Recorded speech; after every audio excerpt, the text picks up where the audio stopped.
और वो भक्ति की जो अग्नि है वो के लिए तृष्णा को, वासना को, अहंकार को समाप्त करने के लिए होती है।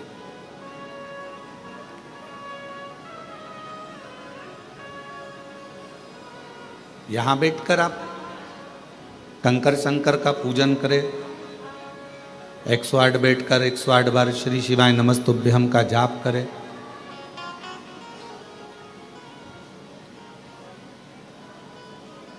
बीच बीच में जलवृष्टि भी होती रही, भजन करते रहे, स्मरण करते रहे, नाम जाप करते रहे, और फिर साथ में भगवान शंकर की कृपा से, करुणा से, उनकी उदारता से ये शिव महापुराण की कथा श्रवण करने को मिल गई।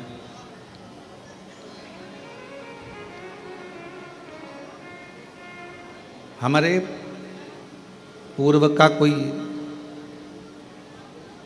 प्रारब्ध होगा जिस प्रारब्ध के कारण हमको ये सब मिल रहा। पूर्व का कोई प्रारब्ध होगा, कोई अच्छा कर्म होगा जिसके कारण बस हमें सनातन धर्म में जन्म मिला, भारत वतन मिला और भगवान देवाधिदेव महादेव की कथा मिली। ये हमारे पूर्व का कोई अच्छा कर्म है।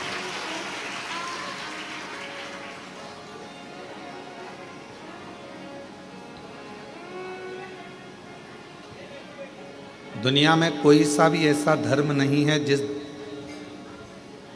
दुनिया में कोई सा भी ऐसा एक मजहब नहीं है जिसमें पत्थर को भी पूज कर परमात्मा बना दिया जाता।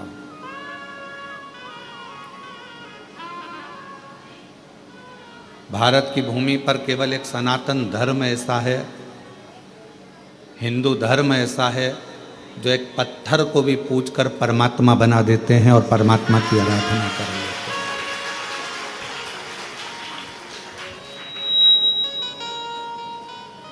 कोई किसी मजहब में, किसी भी मजहब में परमात्मा की पूजन कर कर, एक कंकर की पूजन कर कर, एक पाषाण की पूजन कर कर उसमें परमात्मा कैसे देखें?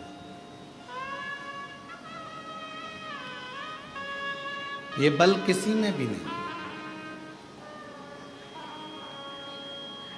लोग सनातन धर्म की हंसी उड़ाते हैं, हिंदू धर्म की हंसी उड़ाते हैं कि ये तो पत्थर की पूजन कर रहे हैं, नदियों को माता कहते हैं, पशुओं को भी देवता कहते हैं, वृक्ष को भी भगवान कहते हैं, पर्वत को भी भगवान कहते हैं। दुनिया के लोग सनातन धर्म की हंसी उड़ाते हैं।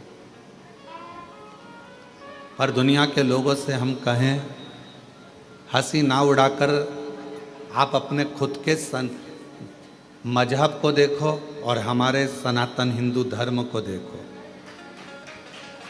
तुम्हारे मजहब में परमात्मा को कंकर से भी नहीं पूजा जाता, उसमें परमात्मा की प्राप्ति नहीं करी जाती। पर हम वो सनातनी हैं जो एक मिट्टी को भी अगर हाथ में उठा लेते हैं तो उसको भी माता कहकर सम्मान देकर उसको अपने मस्तक पर चढ़ा देते हैं। एक मिट्टी को। यहाँ दुनिया के लोग आते हैं, कंकर शंकर की भूमि पर पहुँचते हैं, कंकर बीनते हैं, पूजन करते हैं 5 कंकर की। एक कंकर अपने साथ में लेकर जाते हैं, 3 महीने में, 6 महीने में, साल भर में, जब भी वो इधर आते हैं वापस छोड़ जाते हैं, फिर ले जाते हैं।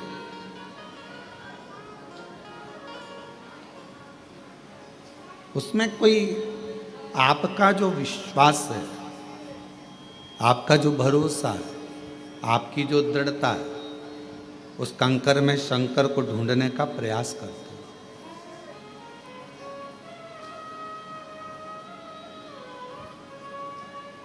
और मैंने तेरे ही भरोसे बाबा, तेरे ही भरोसे हवा भी उड़ती जावांगी बाबा।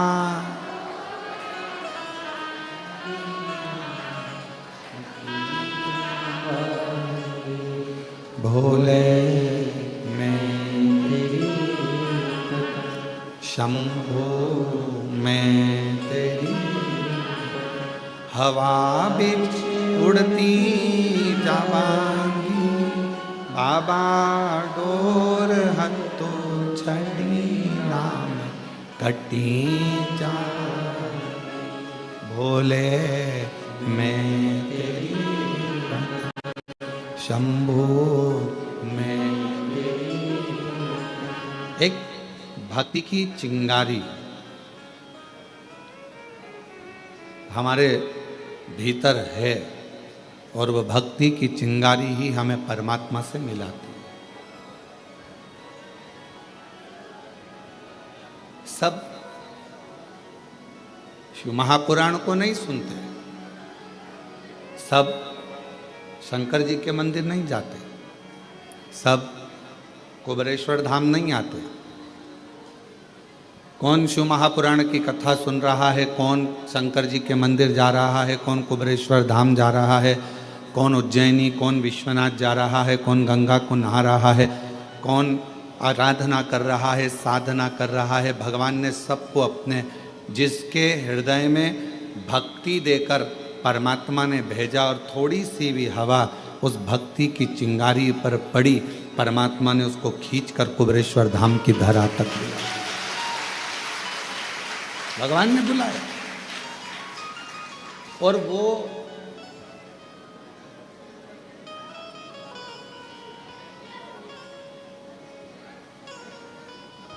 आपने अपने भांजे को फोन लगाया, भांजी को फोन लगाया, दीदी को फोन लगाया कि नहीं तुम्हें राखी पर आना पड़ेगा, राखी पर आना पड़ेगा। फोन लगाने से पहले तुमने, दीदी के आने के पहले तुमने तैयारी करी कि नहीं करी? जम के तो बोलो, करी ना। पत्नी ने पूछा क्यों? वो दीदी आने वाली है इंदौर वाली, वो जीजी आने वाली है झांसी वाली, ग्वालियर वाली, क्या दोगे उनको?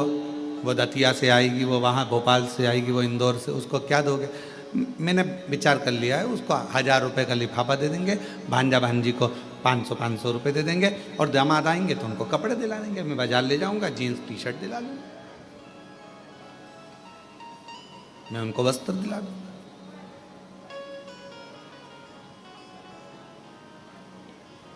बहन को घर पर बुलाया, भांजे को घर पर बुलाया, उसके पहले तुमने व्यवस्था कर ली देने की। उसी तरह कुबेर भंडारी जिसको बुलाता है कुबेरेश्वर धाम पर, उसको देने की व्यवस्था पहले कर लेता है कि इसको मुझे क्या दे, मुझे क्या प्रदान करना है, मैं क्या दूंगा इसको। क्योंकि ये मेरे यहाँ आएगी और खाली अगर चली गई तो 10 जगह जाकर कहेगी हम तो कुबेरेश्वर धाम होकर आए थे, हम तो होकर आए, हमें बाबा ने दिया नहीं, हमको 3 महीने में वापिस जाना था, हमको दिया नहीं। उसके मन में भाव उत्पन्न हो।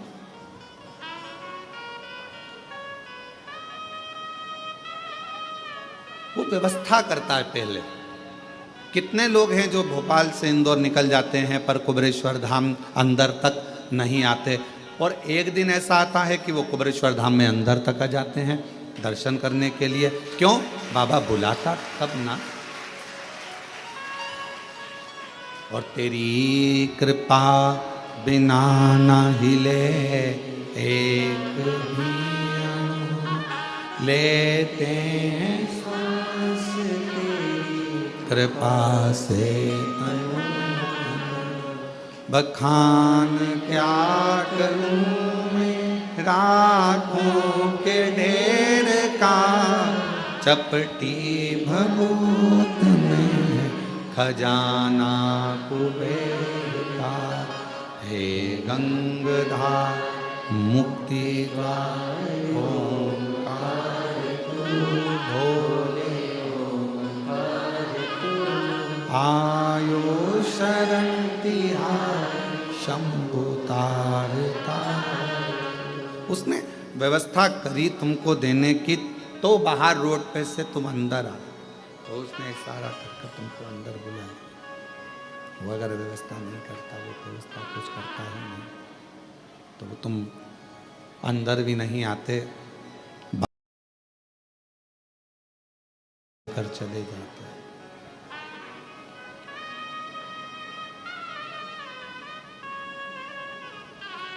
जो आया पहुँचे, बाबा का दर्शन किया, जल चढ़ाया, 108 बार श्री शिवाय नमस्तुभ्यम कहा,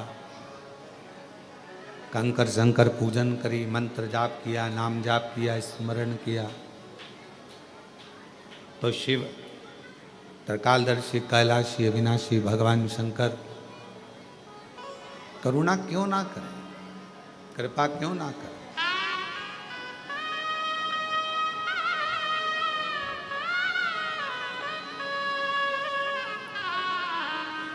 फिर शिव करुणा क्यों ना करें।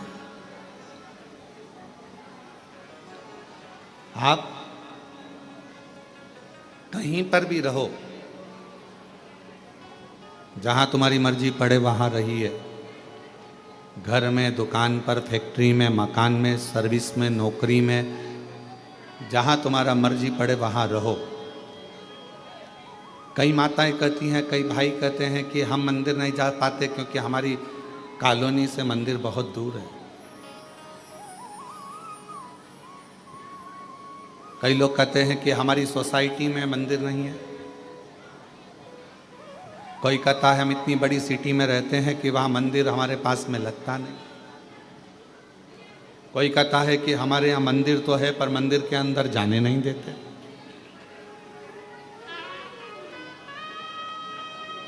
हम मंदिर के अंदर भी नहीं पहुँच पाते। कई लोग हैं और कई तरह की बाधाएं भी हैं मनुष्य के साथ। ऐसा नहीं है कि हमने आपसे कह दिया कि एक लोटा जल चढ़ाने जाओ। साउथ के कई मंदिर ऐसे हैं जिसमें प्रवेश नहीं मिलता, अंदर जाने नहीं देते। और कई कई जगह ऐसी है जहां मंदिर ही नहीं है, बहुत पास में, नहीं जा पाते, बच्चे भी नहीं जा पाते। तो शिव महापुराण की कथा के वायव्य संहिता में एक बड़ी सुंदर बात कही, बड़ा सावधानी से सुनिएगा इस चरित्र। वायव्य संहिता में श्री वेदव्यास जी वर्णन कर रहे हैं, और वायव्य संहिता के अंतर्गत वेदव्यास जी कहते हैं कि अगर तुम मंदिर तक ना जा सको, तुम शिव पर एक लोटा जल चढ़ाने के लिए अपने नज़दीक के शिवालय में, देवालय में ना जा सकें, कोई मंदिर नज़दीक नहीं है, कोई शिवालय नज़दीक नहीं है, तो वायव्य संहिता में वेदव्यास जी कहते हैं कि अपने घर में यदि बेलपत्र का वृक्ष है, बेलपत्र का छोटा सा भी अगर पौधा है, तो उसमें थोड़ा भी जल आप प्रतिदिन चढ़ा रहे हो तो समझ लेना कि 12 ज्योतिर्लिंग में आप जल चढ़ा रहे हैं। 12। ये वायव्य संहिता कर है। मान लो मंदिर नजदीक में नहीं है, बीमारी बहुत ज्यादा है, तकलीफ बहुत ज्यादा है, और कहा हमने कथा में सुना है कि जल चढ़ाने जाना चाहिए, तो वहां बेलपत्र का अपने गमले में एक छोटा सा पौधा लगा, छोटा सा पौधा, और छोटा सा पौधा लगाकर उस पौधे की परवरिश करो, जल चढ़ाओ। जब वो पौधा बड़ा हो जाए तो किसी बगीचे में जाकर, कहीं शिवालय में, देवालय में, कहीं पर एकांत में उस पौधे को लगा दो।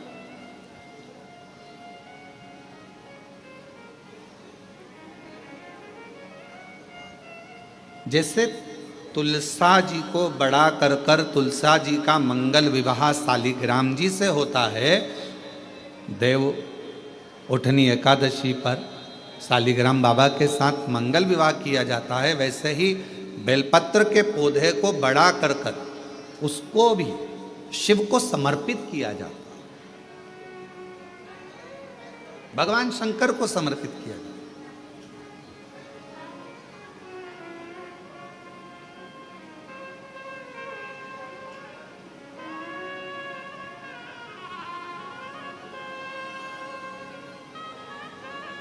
पर उस पौधे को पहले आपको बड़ा करना पड़ता है। पहले जैसे बेटी को बड़ा करते हैं और फिर उसका कन्यादान करते हैं, बेटी को बड़ा कर कर कन्यादान देते हैं, उसी तरह से बेलपत्र के पौधे को बड़ा कर कर उसकी आराधना साधना कर कर फिर उसका दान दिया जाता है। कई लोग बड़े विचित्र हैं कि भाई हमको बेलपत्री का पौधा दान करना है, कुबरेश्वर धाम आए, उज्जैनी गए, किसी गुरुजी के यहाँ गए, और बाजार में से पौधा ले लिया और बेलपत्र का पौधा दान करिया, उसको कम से कम थोड़ा समय अपने घर में तो रखो।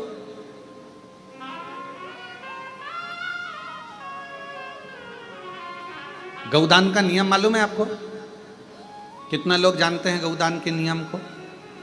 गौदान का नियम होता है, कई लोग बेटी के विवाह में गाय दान करते हैं, कई लोग कोई शांत हो जाता है तो 12वें में 13वें में गाय दान करते हैं ना, गौदान करते हैं। तो उसका नियम क्या है? गौदान का नियम होता है कि गाय को अगर दादा परदादा के लिए दान कर रहे हो, वो चले गए, शांत हो गए, उनके 12वें में, उनके 13वें में, उनके 1 महीने के बाद अगर आप दान कर रहे हो, 12वें 13वें में दे रहे हो, या कन्यादान बेटी का कर रहे हो, उसमें गौदान कर रहे हो, या तुम्हारा मन हुआ का गौदान करना है हमारे पूर्वजों, तो पहले उस गाय बछड़े को अपने घर में रखकर उसकी सेवा करना पड़ेगी 1 रात्रि 2 रात्रि, उसके बाद गौदान करो। पहले उसकी सेवा तो करो।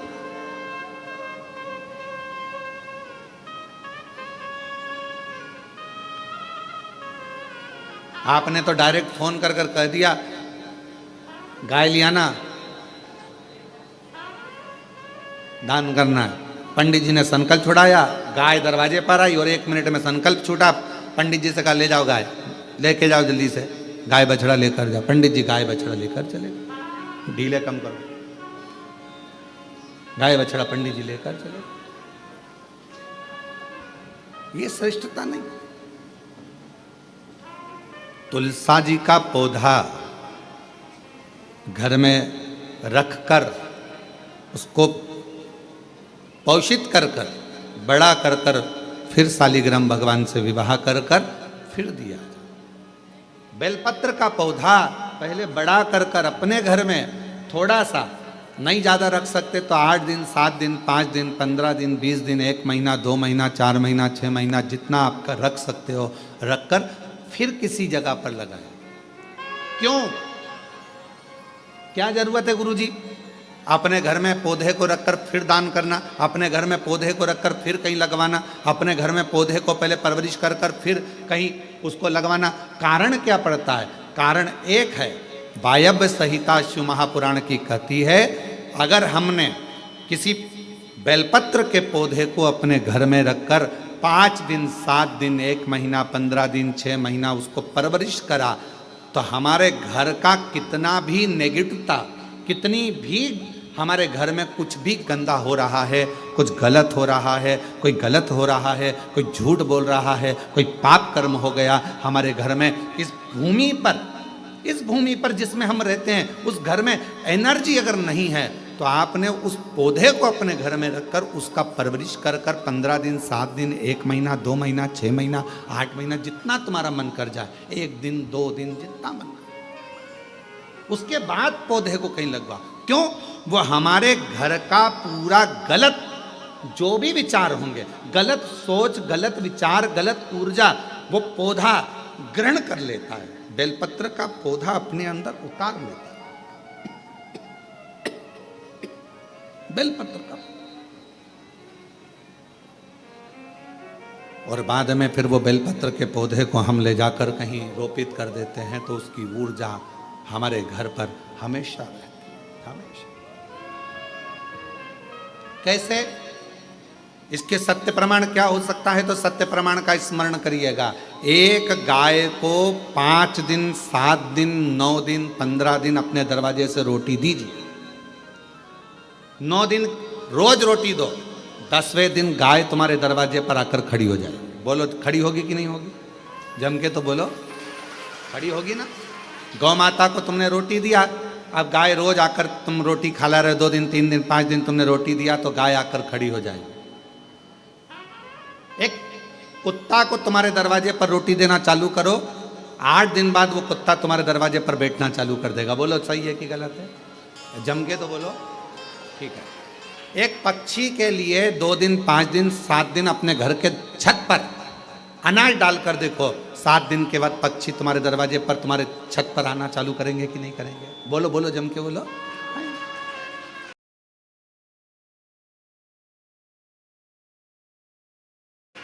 पक्षी आ रहे हैं, गाय आ रही है, कुत्ता आ रहा है, किसी को दे रहे हो आप तो वो आ रहा है। उसी तरह जब हम हमारे घर में एक बेलपत्र के पौधे को बड़ा करते हैं और बड़ा करने के बाद उस बेलपत्र के पौधे को तुम कहीं पर भी, इंदौर में रहते हो सीहोर में आकर तुमने लगा दिया, खरगोन में रहते हो बरहानपुर में जाकर लगा दिया, ग्वालियर में, तुम्हारा मन पड़े तुम अपने घर के आसपास में भी कहीं पर भी उस पौधे को तुम रहते यहाँ हो 200 मीटर की दूरी पर, 500 मीटर की दूरी पर, 5 किलोमीटर पर, 10 किलोमीटर, कहीं पर भी जाकर उस पौधे को लगा दो।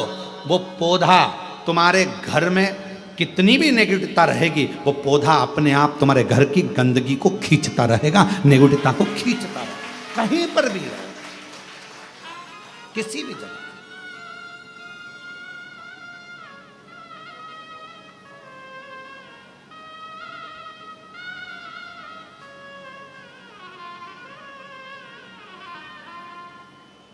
उस ऊर्जा को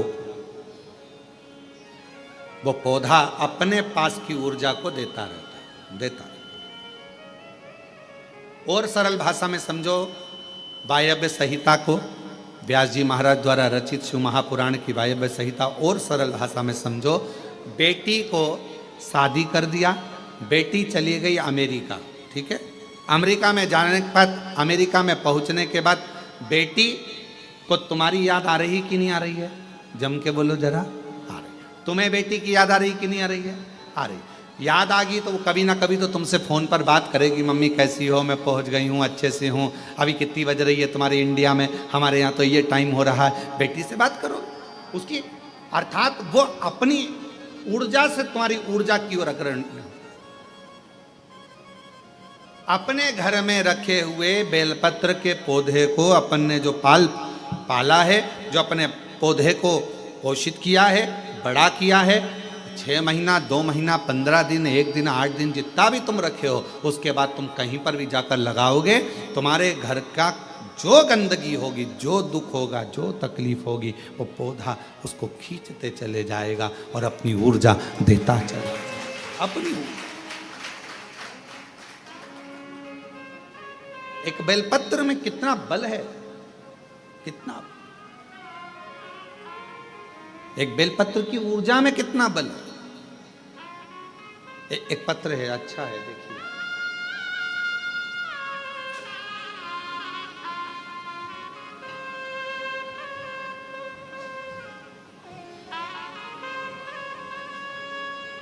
मेरा नाम शिवानी चौहान है, मैं रहने वाली निवासी मनासा जिला देवास से आई हूँ। मनासा जिला देवास से आई हूँ। कहीं बैठी हो तो पीछे से आकर बेलपत्र प्राप्त कर सकती हूँ। गुरुजी, मेरे बच्चेदानी में गठान हो गई थी। मैंने सोनकच्छ, देवास, उज्जैन सब डॉक्टरों को दिखाया, सबने ऑपरेशन का बोला था। फिर मैंने शिवजी पर चढ़ा हुआ जल और बेलपत्र को खाना, डीले कम करो डीले, बेलपत्र खाना शुरू किया। शिवजी पर चढ़ा हुआ जल और बेलपत्र खाना शुरू किया। फिर मैं 5 दिन के बाद डॉक्टर को बताने गई तो उन्होंने बताया कि गठान गल चुकी है, ऑपरेशन की कोई जरूरत नहीं है। ये पत्र, ऑपरेशन की कोई जरूरत नहीं, गठान गल गई।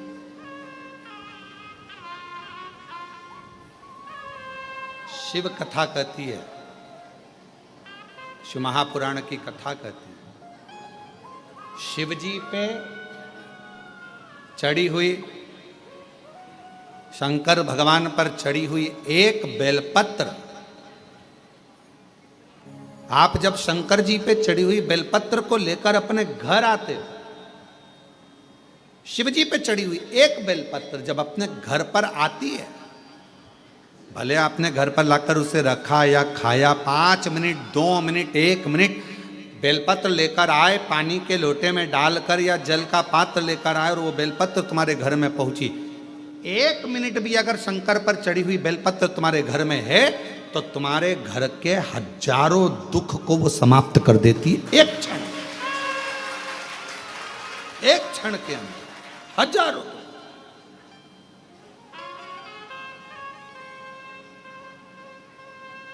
एक पत्र और है, देखिए अच्छा है, बहुत अच्छा।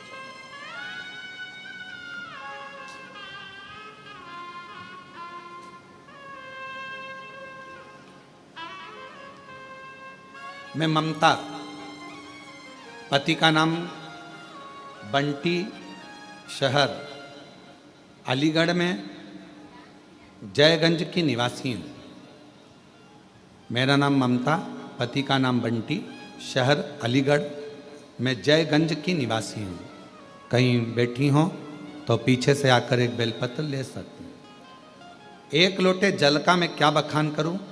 मेरे 5-5 महीने में बच्चे खराब हो जाते थे, गिर जाते थे। डॉक्टर ने कह दिया था कि मेरी बच्चादानी में कोई समस्या है, जिसकी वजह से मेरे बच्चे 3 से 5 महीने के अंदर मर जाते हैं, जिससे मैं और मेरे पति पूर्ण रूप से टूट गए।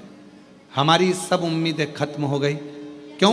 क्योंकि डॉक्टर ने कह दिया था कि संतान सुख नहीं हो सकता। तभी मेरी एक सहेली, एक पड़ोसी ने पशुपतिनाथ व्रत और आपकी कथा के बारे में बताया, तो मैंने पशुपतिनाथ का व्रत करना शुरू किया। कथा सुनना लगी आपकी, और मेरे पति एक लोटा जल लेकर मंदिर जाने लगे। एक दिन कथा में आपने आंकड़े की जड़ का प्रयोग बताया। बाबा की कृपा से 3 महीने भी नहीं हुए थे कि मेरा फिर गर्भ ठहर गया। लेकिन गर्भ 4थे महीने में आते से ही पहले जैसी परेशानी आने लगी। डॉक्टर ने कहा कि तुम्हारी बच्चादानी फिर बेकार हो रही है, इसमें टांके लगाना पड़ेंगे। तब हमने कहा, घबरा गए, डर गए। कहा ठीक है सर, हम 2 दिन के बाद में फिर हम शिव जी के मंदिर जाते। बेलपत्र लाकर खाना प्रारंभ करा, श्रीफल वाला नारियल वाला प्रयोग करा, और फिर वापस हम डॉक्टर के पास जब अल्ट्रासाउंड कराने के लिए गए तो डॉक्टर ने कह दिया कि अब तुम्हें टांके की ज़रूरत नहीं है, और बाबा ने चाहा तो तुम्हें बच्चा अच्छा हो जाएगा। मैं फिर वापस धीरे धीरे तकलीफ बढ़ने लगी। डॉक्टर के हिसाब से लगा कि बच्चा पूरा नहीं होगा। घबरा गए। तब फिर बाबा की बेलपत्र लाते, अपने पास में रख लेते। ना जाने उस बेलपत्र में ऐसा क्या कि बेलपत्र को लाते से ही दुख कटना प्रारंभ हो गया, और बाबा की कृपा से डॉक्टर भी सोच में पड़ गए। 5 जनवरी 2024 को मुझे पुत्र रत्न की प्राप्ति हुई, जो पूर्ण रूप से स्वस्थ है।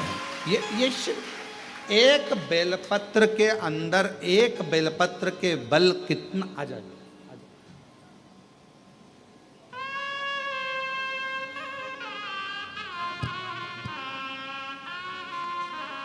इनको हो गए, ठीक है बेटा, ठीक है बेटा, बैठा। किसके हो गया था? ठीक है। बाबा की कृपा से गठान पूर्ण तरह से बेलपत्र का प्रयोग करने से पूर्ण तरह से ठीक हुई। एक बार जोरदार ताली बजाकर साथ।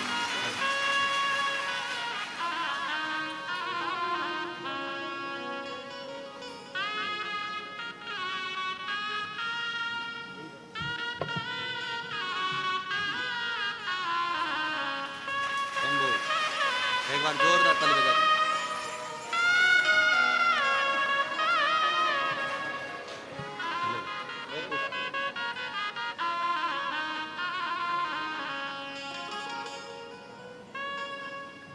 जो जैसी कामना लाया वो वैसा ही फल पाया। जो जैसी कामना लाया वो वैसा ही फल पाया। नहीं खाली उसे लौटाया वो मन ही मन हर्षाया, और कर दिया माला माल काशी वाले, लुटा दिया भंडार काशी वाले, लुटा दिया भंडार काशी वाले, कर दिया माला वो शिव है, वो शंकर, वो ओगड़ी, वो दयालु, वो दाता।